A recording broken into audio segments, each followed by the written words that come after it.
Meus irmãos, bom dia novamente, graça e paz. Abra sua Bíblia, por gentileza, 1 João capítulo 4, do verso 7 ao verso 21.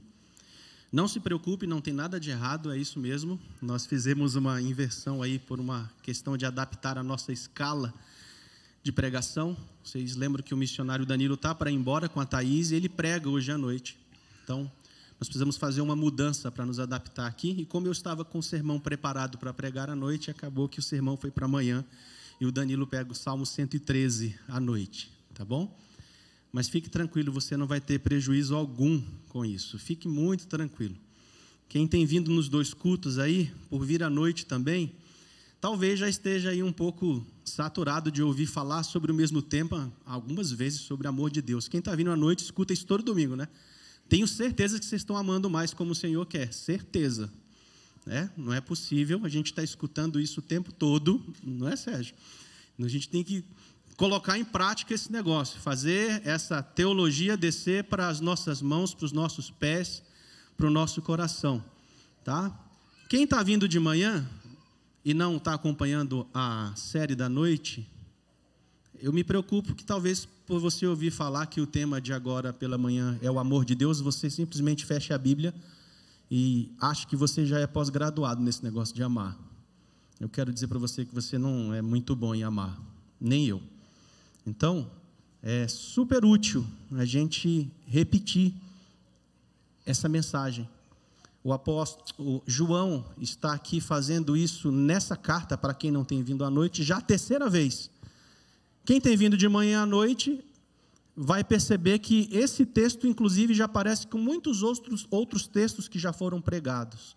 Mas, para quem tem problema de amor próprio, como todos nós aqui temos, as nossas crises de amor próprio, eu acho que esse texto não deve ser pregado só de manhã, nem só à noite, mas ele precisa ser pregado todos os dias. Você tem crise de amor próprio? Você reconhece isso? O primeiro passo é esse, dizer que você tem crise de amor próprio. Já deve ter tido crise de amor próprio no carro, hoje de manhã, vindo para cá. Tomando café com a família, alguma coisa do tipo, né? Já deve ter tido essa crise. A gente precisa pregar isso o tempo todo. Quando nós pensamos em amor a partir do padrão de Deus, nós percebemos que devido ao evento da queda que nos afetou profundamente, amar como Deus quer que amemos não é tão mais natural e fácil assim para a gente. Tá bom? Sua especialidade não é amar o próximo. Estamos fechados nessa tese? A sua especialidade natural não é amar o próximo. A sua especialidade natural é se amar. A gente se ama e se ama mesmo. A gente se ama muito. Então, se nós formos sinceros, nós vamos perceber que amar segundo o padrão de Deus tornou-se um ato tão difícil para a gente, que esse ato teve que virar quase que uma obrigação, quase que uma regra, quase que uma exigência. Só são imperativos para nós, o tempo todo. Amem o Senhor, amem o próximo. Lembranças e lembranças para quem sofre de amnésia espiritual como nós. Então vale a pena ouvir esse texto em toda ocasião. Dito isso, vamos aqui ao texto. E totalmente dependentes do Senhor, nós vamos entender aqui porque que João, pela terceira vez, insiste em nos exortar numa carta tão curta, mas que ele fala tantas vezes sobre o amor de Deus. Amados, amemo-nos uns aos outros. Ele já começa com um imperativo aí, ó. Porque o amor procede de Deus. E todo aquele que ama é nascido de Deus e conhece a Deus. Aquele que não ama, não conhece a Deus, pois Deus é amor. Nisto se manifestou o amor de Deus em nós, em haver Deus enviado o seu Filho unigênito ao mundo, para vivermos por meio dele. Nisto consiste o amor, não em que nós tenhamos amado a Deus, mas em que ele nos amou e enviou o seu Filho como propiciação pelos nossos pecados. Amados, se Deus de tal maneira nos amou, devemos nós também amar uns aos outros.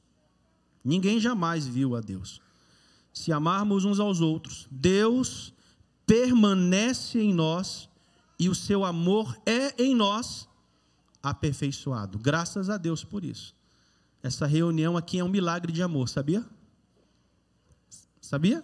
Essa reunião aqui só é possível por causa do Espírito de Deus, por causa dessa compreensão de que Ele nos amou, e nós estamos reunidos porque nós estamos sendo aperfeiçoados dia após dia no meio dessa congregação aqui. Verso 13: nisto conhecemos que permanecemos nele, e ele em nós, em que nos deu do seu Espírito. E nós temos visto e testemunhamos que o Pai enviou o seu Filho como Salvador do mundo. Aquele que confessar Jesus é o Filho de Deus. Deus permanece nele e ele em Deus. E nós conhecemos e cremos no amor que Deus tem por nós. Deus é amor, e aquele que permanece no amor permanece em Deus e Deus nele. Nisto é em nós aperfeiçoado o amor, para que no dia do juízo mantenhamos confiança, pois segundo ele é, também nós somos neste mundo. No amor não existe medo. Antes, o perfeito amor lança fora o medo. Ora, o medo produz tormento. Logo, aquele que teme não é aperfeiçoado no amor. Olha que coisa linda o verso 19. Nós amamos porque ele nos amou primeiro. Se alguém disser, amo a Deus, e odiar seu irmão, é mentiroso. Pois aquele que não ama seu irmão, a quem vê, não pode amar a Deus, a quem não vê. Ora, temos da parte dele este mandamento, que aquele que ama a Deus, ame também ao seu irmão. Não sei se você tem a impressão que eu tenho quando leio esse texto, e a gente está lendo já há alguns domingos, que parece que João fica chovendo no molhado. Já percebeu? Parece que ele fala do amor, aí volta, e ele fala de novo do amor, e aí ele fala, nisto conhecemos o amor, e fica nesse negócio para lá e para cá. E eu fiquei me perguntando por que ele faz isso com esse povo. É simples a resposta. Porque nós temos essa amnésia espiritual. E nós ouvimos, somos capazes de ouvir o sermão aqui, domingo após domingo, e ter crise de amor próprio enquanto a gente escuta o sermão. Quando a gente começa a pensar que o errado é o outro, esquece que essa mensagem é para a gente. A gente esquece isso muito rápido, porque a gente tem crise de amor próprio. Na primeira vez que João fala nessa carta sobre o amor de Deus, ele tem a intenção de nos exortar que o amor pelos irmãos é a prova da comunhão com Deus. Quem estava à noite vai lembrar disso. O amor pelos irmãos é a prova da comunhão com Deus. Ou seja, o amor é uma questão de luz ou trevas. Aqui é a terceira vez que ele está falando. Na primeira vez ele diz isso. Na segunda, ele quer nos ensinar que o amor é a prova da filiação, ou seja, é uma questão de vida ou morte. Vocês vão lembrar, o pastor Eduardo pregou esse texto no capítulo 3, no capítulo 2, e ele disse para a gente, quem não ama o irmão, não tem a vida eterna. Se não tem a vida eterna, tem o quê? Inferno. Ou seja, não há espaço para desamor, para quem está pretendendo o céu. Então, se você tem crise disso, resolve enquanto você está vivo. Na família, com um colega, tem que resolver aqui, ó. Quem não participa da ceia do Senhor por desamor, não participa da ceia das bodas do Cordeiro. Então resolve aqui. Ele está dizendo isso para a gente insistentemente. Só que no texto de hoje, ele chega ao cerne da questão a afirmar que não basta a gente amar. Nós precisamos amar segundo um padrão de amor, que é o amor de Deus. E é justamente para que nós consigamos enxergar o amor pela ótica de Deus, que ele nos traz aqui algumas verdades que precisam não só estar enraizadas em nós, mas precisam ser constantemente lembradas, uma vez que sofremos de amnésia espiritual. Ele fala 3 verdades aqui para a gente nesse texto, que nos ajuda a pensar um pouco, a confessar o nosso pecado, a fazer uma autoconfrontação enquanto nós escutamos a palavra e tomarmos decisões a respeito das nossas crises de amor ou da nossa falta de amor para com alguém. É como um pai amoroso que chama os seus irmãos aqui na carta de quê? De filhinhos. Sabe quando teu filho pequeno tem crise de amor e você ensina, e ele volta com a crise de amor dele, com o egoísmo dele, você desiste? Não, ainda bem, né? Ainda bem que teu pai não desiste. Mas dá vontade de desistir? Seja humano e sincero, dá vontade de desistir. Dá uma sensação de fracasso muitas vezes. Mas o que é que nós continuamos fazendo? Pregando sobre o amor. Pregando sobre o amor.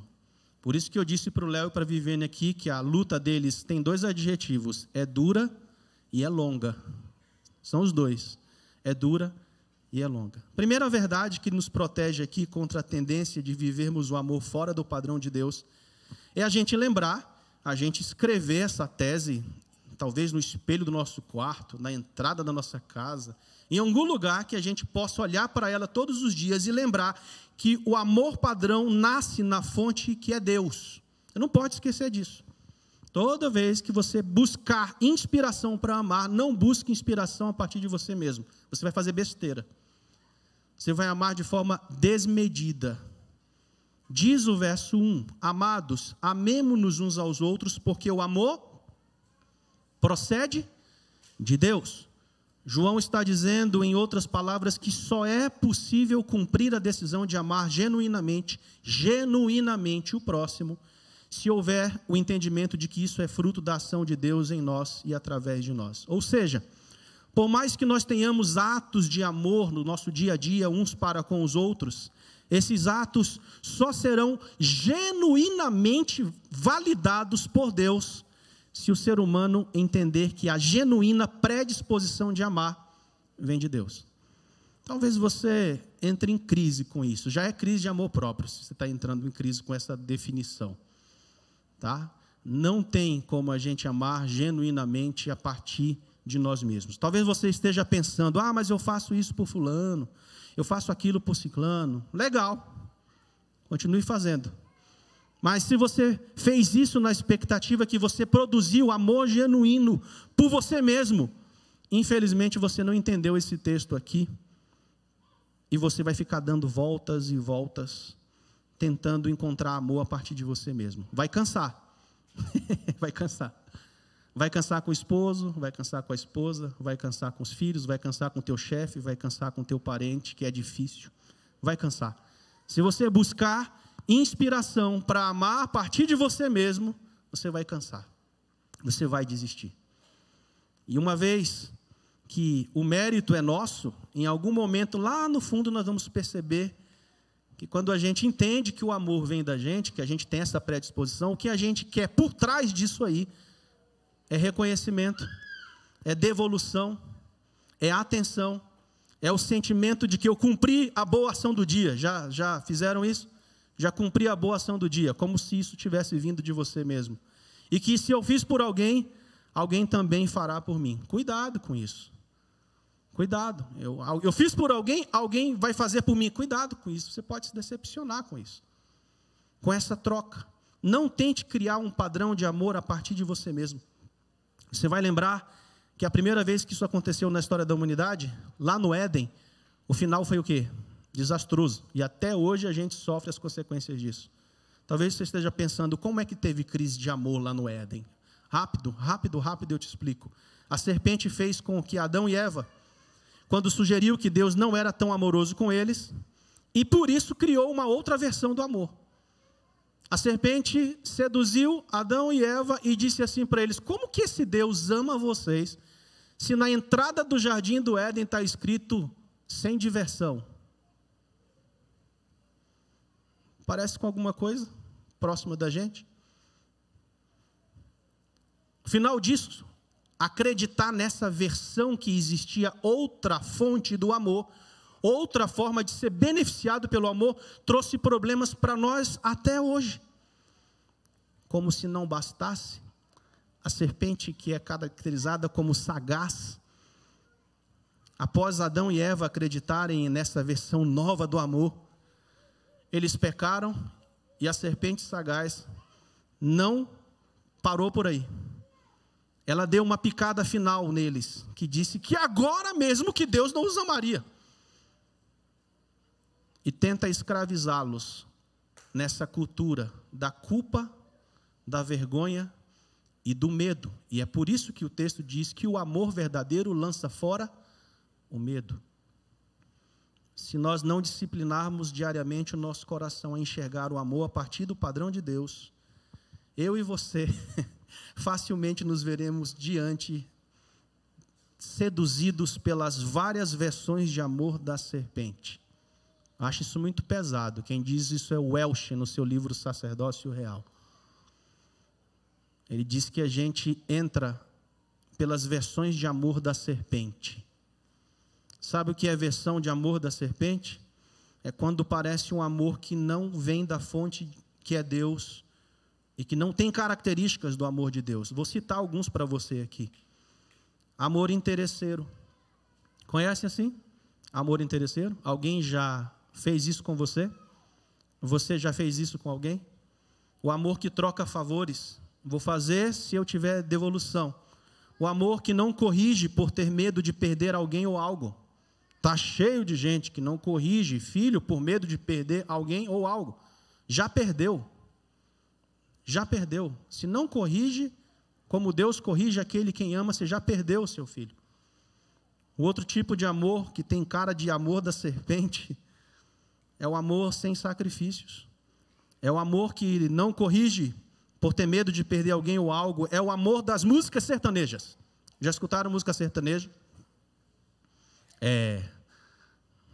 O amor das músicas sertanejas. Sabe como que é amor de música sertaneja, se você for sincero? É sofrência, é amor mal resolvido, é caso de traição que a gente homologa e acha legal. Esse é o conteúdo do amor previsto nas músicas sertanejas. Cuidado! Filipenses 4:8 diz que nós precisamos encher o nosso pensamento daquilo que é verdadeiro, daquilo que é puro, daquilo que é justo. Tu está enchendo o teu coração com conteúdo de música sertaneja ou outros gêneros musicais que têm uma característica diferente do amor de Deus. Tu acha que no meio de uma crise tu vai lembrar da palavra de Deus para poder suportar esse dia e resolver o problema, ou tu acha que tu vai simplesmente dizer o que a tua mente está se enchendo? É lógico. Cuidado com essas versões que têm cara de amor. O amor da ideologia de gênero. Parece bonitinho, né? É desastroso. Deus odeia isso. Não tem nada de legal nisso. E tantas outras formas que buscam desconfigurar o padrão do amor de Deus. Não caia nessa. Se você tentar viver um padrão de amor a partir de você, certamente você vai se decepcionar com isso, visto que o padrão do amor humano é inevitavelmente falho. O de Deus, não. Não. O amor dele é perfeito. O amor dele é cheio de misericórdia. O amor dele é cheio de graça. O amor dele é cheio de compaixão. E como nós sabemos que o amor dele é perfeito, como é que você prova? Se alguém lá fora te pergunta, me diz aí que esse amor é perfeito. Como assim? Se algumas coisas parecem não dar muito bem na minha vida, como pode ser esse Deus perfeito? O texto responde isso para a gente. É a segunda verdade. O amor padrão se desenvolve em nós na convivência com Deus. Do verso 7 ao verso 10. Veja o que João diz aí nos versos seguintes. Aquele que ama é nascido de Deus e conhece a Deus. Quem não ama não conhece a Deus, porque Deus é amor. De novo, parece que ele está chovendo no molhado e fica repetindo isso o tempo todo para a gente. Mas sabe o que ele quer dizer aqui com profundidade? É uma pergunta que ele faz para a gente. Deus conhece você, mas você conhece Deus? Deus conhece você, mas você conhece Deus? Uma coisa é uma coisa, outra coisa é outra coisa. Você conhece Deus? O que a gente tem por trás dessa palavra conhecer? Conhecer Deus é provocar-se a andar cada vez mais perto dele. É começar a passar tanto tempo com Deus, a ponto de pegar o jeito dele. Sabe quando o filho passa tempo com o pai, ele começa a pegar o jeito do pai? É a mesma coisa que o pai quer com seus filhos. Que nós pareçamos com ele, com o vocabulário dele, com a forma de amar e perdoar dele. É andar tão perto dele, a ponto de suas ações e reações serem confundidas com as dele. A pergunta que eu faço, é possível caminhar com Deus e não conhecê-lo? Opa! É possível que você caminhe muito tempo com Deus e não o conheça. Teve gente que caminhou com o Filho de Deus, que viu o Filho de Deus e não o conheceu. A Bíblia tem vários exemplos sobre isso. Lembram de Mateus 8, do verso 23 ao verso 27? Quando eles estão lá na tempestade, que nós acabamos de cantar aqui na música, aqueles homens não conheciam o Senhor Jesus na sua profundidade. Já tinham visto Jesus fazer milagres, expulsar demônios e fazer uma série de coisas que apontavam para o seu sinal messiânico, mas eles não conheciam o Senhor. Por que eu afirmo isso para vocês? Porque o texto, quando eles veem o Senhor silenciando o mar, o vento, como é que eles terminam o texto? Maravilhados. É como se eles dissessem, espera aí, essa cartada do Senhor Jesus eu já conhecia, mas essa aqui eu não tinha visto ainda. Tem outro episódio lá em Marcos 10, dos discípulos. Trazem as crianças, os pais, para serem abençoadas. Eu acho que os pais devem ter perguntado, como que alguém que diz que ama Jesus, caminha com ele, caminha com um homem amoroso, mas as suas atitudes são atitudes com falta de amor? Como? É possível que nós caminhemos muito tempo com Jesus, mas ainda não o conheçamos. A verdade, meus irmãos, é que ninguém se conhece até que se desenvolva um relacionamento profundo. Eu estou 20 anos casado com a Carol. Eu não sabia que ela comia ostra. Lá no Piauí, disseram que ostra é cara aqui. Eu falei, vou comer, porque eu não vou pagar caro para poder experimentar uma coisa se eu não gostar, né? Comi lá, chegava no balde. O pessoal abria na hora. Eu falei, meu Deus, eu estou casado com essa mulher há 20 anos, eu não sabia que ela tinha coragem de fazer isso. Pior que comer ostra foi pegar um sapo com a mão. Falei, eu acho que eu tenho que caminhar mais com ela. Mas não vou pegar no sapo. À medida que a gente vai caminhando, a gente vai se conhecendo e a gente vai se surpreendendo. Você já deve ter dito isso para o amor da sua vida, né? Eu não conhecia essa sua versão. Olha o que acontece depois de 20 anos de casado. Mas aqui conhecer pressupõe passar tempo, pressupõe ir além da superficialidade. É investir, é investigar, é perceber, é notar, é experimentar, a fim de que, enfim, estejamos habilitados para dizer que nós conhecemos o Senhor. Conhecer a Deus é começar a prestar bastante atenção no seu Filho Jesus, como o Heitor orou aqui no início. O objetivo de tudo isso é que nós pareçamos cada vez mais com a imagem do Filho de Deus. Conhecer a Deus é começar a prestar bastante atenção em Jesus. Sabe por quê? Porque Ele foi o único capaz de suportar todas as formas de desamor. E Ele pode nos capacitar, pode nos dar do seu poder, pode nos dar do seu espírito para que nós suportemos até que Ele venha toda situação de desamor. Tanto contra nós, quanto para que nós possamos consertar quando nós falharmos com alguém. Ele resolve essas crises. Conhecer a Deus é andar mais perto dEle de modo a aprofundar a sensibilidade dEle em nós, para amarmos o nosso próximo como Ele nos amou. João 13, verso 1. Quando Jesus está indo ali para o final do seu ministério. É muito bonito esse texto, ele é muito curtinho, e muitas vezes nós passamos despercebidos por ele. Mas ele diz que enquanto ele se preparava para aquele momento de ceia, diz o texto assim, irmãos, Ele os amou até o fim. Você não tem que imitar Cristo? Tem que amar até o fim. Tem que amar até o fim. A minha pergunta é, na sua caminhada cristã, quantas pessoas você deixou de amar? Amigos e inimigos. Mateus 5,44 fala sobre isso. Amem os vossos inimigos. Não precisa terminar de colocar a tampa do caixão sobre eles, porque eles já estão mortos. Não briguem com eles nessa dimensão. Orem por eles. Preguem para eles. Afinal, nós somos a comunidade do amor. Quando nós entendemos a profundidade desse amor, a nossa régua da justiça se transforma em misericórdia inspirada no amor de Deus. Verso 9 e 10 diz: foi assim que Deus manifestou o seu amor entre nós e enviou o seu Filho unigênito ao mundo para que pudéssemos viver por meio dele. Nisto consiste o amor, não em que nós tenhamos amado a Deus, mas em que Ele nos amou e enviou o seu Filho como propiciação pelos nossos pecados. Graças a Deus por isso, irmãos. Graças a Deus por isso. Eu volto com vocês lá para a história do Éden.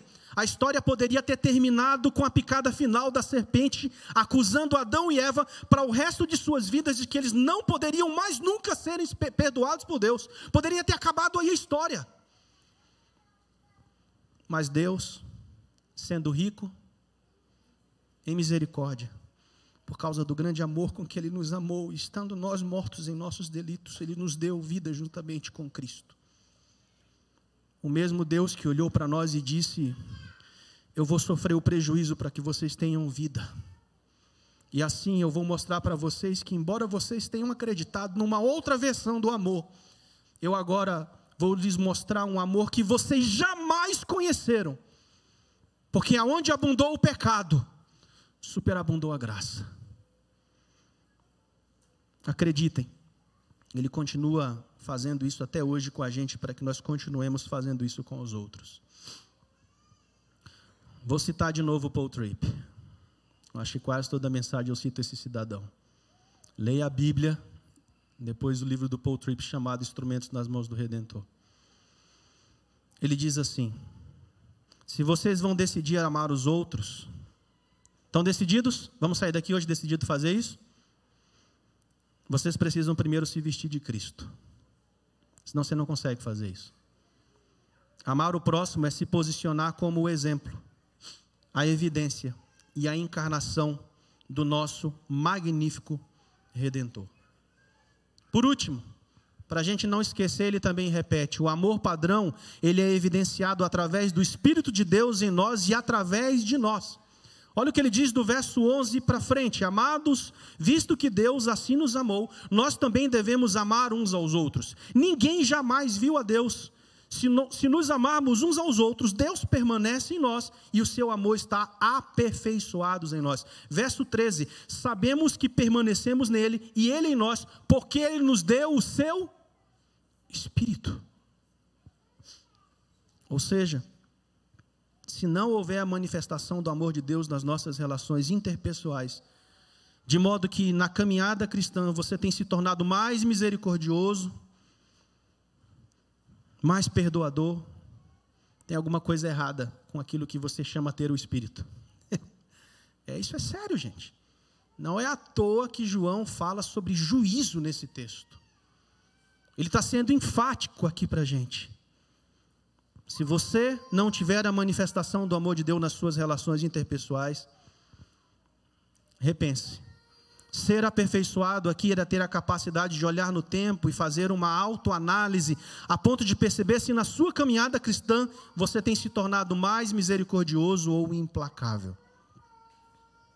Confissões pastorais. Eu já perdi algumas dessas batalhas de amor lá em casa. Eu acho que não é só na minha casa que acontece discussões entre irmãos, certo? Estão comigo? Eu acho que não é só na minha casa que acontecem discussões entre marido e mulher. Eu acho que não é só na minha casa que os 4 decidem brigar de uma vez só. Já tiveram essas crises lá? Ainda não, né? Já tem? Já tem? Já tem essas crises dos 4 assim junto? Ainda não, né? Então grava essas teses no coração para quando chegar a crise dos 4. Nós entramos numa discussão na sala. E cada um tentando puxar o seu argumento para ver quem ganhava. Graças a Deus, irmãos, naquele dia, eu consegui dar um passo atrás no meio da discussão e dizer para eles assim: para tudo. Para tudo.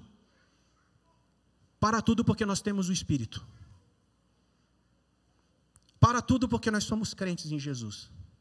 Não interessa o que a gente acabou de dizer por outro aqui. Para tudo.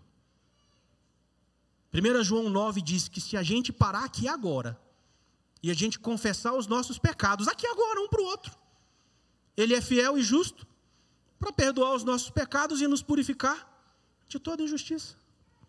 Graças a Deus que aquele dia eu me lembrei que eu tinha o Espírito. Isso muda tudo para quem é cristão. A marca daquele que é controlado pelo Espírito é o perdão, é a misericórdia, é o amar até o fim. Sem o Espírito Santo, as nossas mentes ficam em trevas e os nossos corações ficam frios. Somente o Espírito Santo pode iluminar as nossas mentes para crermos em Jesus e aquecer novamente os nossos corações para amarmos a Deus e uns aos outros. Deixa eu dizer uma coisa para você. Manifestações de desamor lá no mundo, para mim está normal, é padrão. Aqui não. Aqui não. Se você tem o Espírito, se você conhece o Filho de Deus, se você se inspira no amor sacrificial de Efésios 5:2 do Filho de Deus, você não pode aceitar neste lugar que se diz de pessoas redimidas, crises de desamor. A gente pode até ter, mas a gente resolve. Por quê? Porque nós temos o Espírito. Glória a Deus. Sabe por que glória a Deus, irmã Fátima? Porque se nós não tivéssemos o Espírito, não tinha nem culto aqui hoje. Muitos casais já estariam separados. Muitas famílias já estariam destruídas. Mas o Senhor nos deu o seu Espírito. Nós precisamos nos preparar, meus irmãos, para o tempo de mais desamor da história da humanidade que está por vir. A gente esquece isso. A gente lê Apocalipse como se nada tivesse acontecendo. Ele foi escrito no ano 90, 95 depois de Cristo ali. Já passou muito tempo. Segundo o sermão escatológico de Jesus, no capítulo 24 de Mateus, lá está escrito que no final dos tempos, o que aconteceria com o amor? Esfriaria. Vocês estão esperando uma sociedade mais amorosa nos próximos anos? Eu não estou. Eu estou com a Bíblia. E eu preciso preparar o meu coração para lidar com isso. Com famílias que vão chegar aqui desestruturadas, nós vamos abraçá-los e dizer, tem jeito para vocês. Porque o amor lança fora o medo. No culto de sexta-feira de pais e filhos aqui com os adolescentes, eu pedi para que os pais perguntassem para os seus filhos: filhos, eu atrapalho vocês conhecerem Jesus com as minhas ações e reações? É difícil perguntar isso para o filho, porque você pode ouvir uma resposta que você não quer. Mas a gente precisa perguntar isso de vez em quando. Afinal, o texto diz que nós estamos sendo aperfeiçoados. Só é aperfeiçoado quem passar por esse processo aí. Peço licença para citar o que Deus fez através da vida do nosso querido pastor Juscelino. Sabe como que eu vi em todo o seu ministério? Um pastor cheio do Espírito. Porque ele era especialista em achar lacunas e atos na igreja. Ele sabia fazer isso. Ele tinha intimidade com o Espírito. O Espírito falava com ele: vai ali, ó. Fala com aquele. Um homem cheio do Espírito. Imagino que ele acordava todos os dias e dizia assim: estou aqui, Espírito Santo de Deus. Como que eu posso aperfeiçoar a manifestação do teu amor na minha vida hoje? Essa devia ser a oração de todo crente. Acordar cedo. Não a conversa com o celular, mas a conversa com a palavra de Deus e dizer: Senhor, onde eu posso amar hoje? Onde eu posso exalar o teu amor hoje? Essa oração é perigosa, mas é a única forma de sermos aperfeiçoados no amor de Deus. Pastor Juscelino, ele não era só intencional, ele era obediente. Amemo-nos uns aos outros. João, sabendo que a velha natureza de seus leitores ainda os perseguiria incansavelmente para viverem um amor segundo o coração deles, ele também reforça incansavelmente a tese que os faria ter força para continuar amando segundo o padrão de Deus no mundo de desamor. Sabe qual é a tese? Nós amamos porque Ele nos amou primeiro. Sabe o que vai te dar força e renovo na alma para continuar amando no mundo de desamor? É dizer 1 João 4,19. Eu só posso amar porque Ele me amou primeiro. Concluo citando aqui novamente o meu dileto irmão Paul Tripp. Eu disse que eu vou sentir mais falta dele quando ele morrer do que... Como é que o que morreu recentemente? Tim Keller. Né? Também sinto muita falta dele. Sinto mais falta de Jesus, que morreu e ressuscitou. Mas esse aqui, ele diz assim para a gente terminar. Deus nunca teve a intenção de que nós fôssemos simplesmente objetos do seu amor. Esquece isso. Nós somos chamados também para sermos instrumentos desse amor na vida das pessoas. É assim que nós provamos que nós temos o Espírito, que nós conhecemos o Filho de Deus e que nós somos salvos em Cristo Jesus. Deus tenha misericórdia de nós. Vamos fazer uma oração cantada? Um hino 337. Maior amor a ti. Peça amor pelo Senhor nessa manhã. A única forma de você amar no mundo de desamor é ficando perto da fonte. Perto da fonte. Cada vez mais perto da fonte. Se você está com dificuldade de amar, possivelmente você está longe da fonte. Volta para ela. Volta para o Senhor.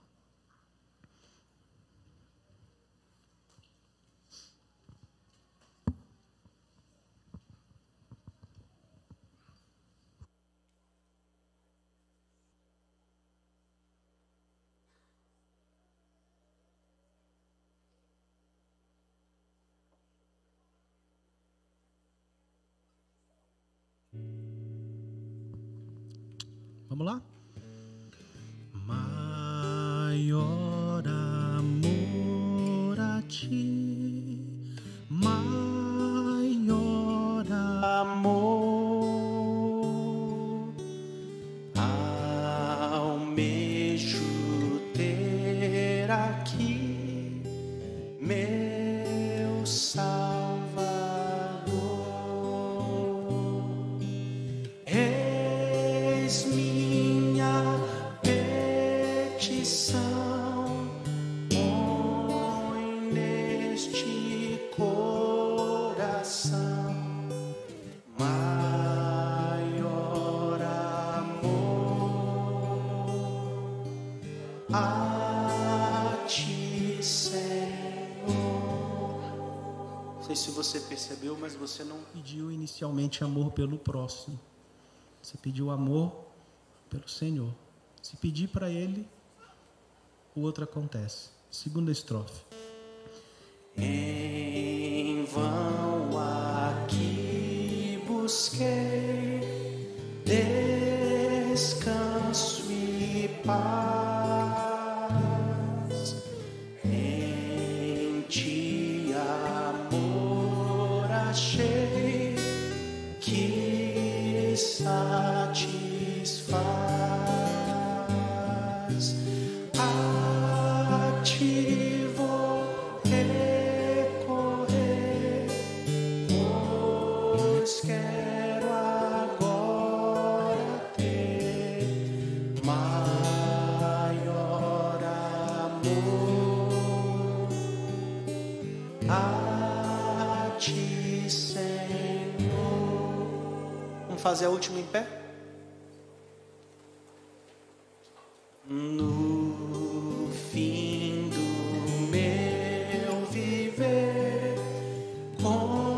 concede então meu coração erguer esta oração. diga para o Senhor: eu quero mais.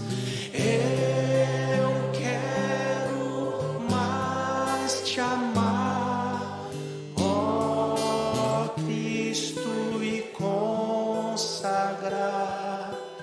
maior amor a ti, Senhor. Que a graça de Jesus, o amor de Deus, o nosso Pai, e a comunhão do Espírito esteja conosco nesta semana, nos ajudando a amar como Cristo amou, hoje e até que Ele venha nos buscar. Amém. Deus os abençoe, meus irmãos.